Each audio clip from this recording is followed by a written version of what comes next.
ছিলাম, মানে কাজে গেছি আমি। জোরে তারপর বলো। কাজের থেকে আমি নামাজ পড়ার উদ্দেশ্যে কাজের থেকে চলে এসেছি। চলে আসার পরে আমার বাসার সামনে এক দোকান আছে, আমি দোকানে খাড়া আছি। খাড়ানোর পরে রুহুল ভাই আমার খুব ভালো বড় ভাই আমার, হ্যাঁ লোকে দেখায় আমার ডাক দিচ্ছে, কয় যে ডেন মার্কেটে ঘুরে আসছি গা, ডেন মার্কেটে ঘুরে আসছি গা। পরে ওনার সাথে আমি গেলাম, উনির সাথে ওই যে শামীম ভাই ছিল, শামীম ভাই উনিও ছিল, দুজনে তিনজনে গেলাম আমরা। আমি আর এমনি মোবাইল টিপতেছি, তারপর উনি পিছে দিয়া পানির বোতল এক দোকান থেকে কোন জায়গায় গেলা? এই কাঠপট্টিতে গেছি। কার দোকানে? দোকান না, ওটা কাঠপট্টিতে, হুম। কাঠপট্টিতে গেছি। কাঠপট্টিতে যাওয়ার পর আমি আর হ্যাঁ বৈশা মোবাইল টিপতেছি নিচের দিকে থেকে।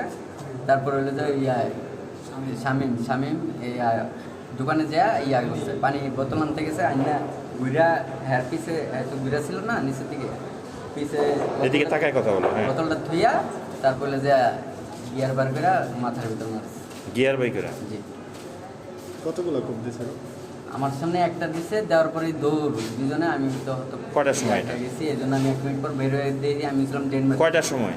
এটা হলো আপনার নামাজের পরপর। আচ্ছা, ও ছুরির মারার পরে কি ঘটনা হলো? পরে ওই আমিনুল্লাহ নিয়ে কি করলাম? তাকে ওনাকে আমি আর পাইনি, মানে আমি একটু পরে বের হয়েছি ওইখান থেকে।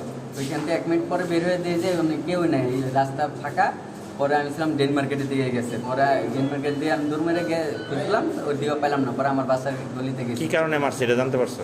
না, ওইটা আমি আচ্ছা, শামীম যখন আমিনুল্লাহ আঘাত করছিল, আমিনুলকে দৌড় দিয়েছিল?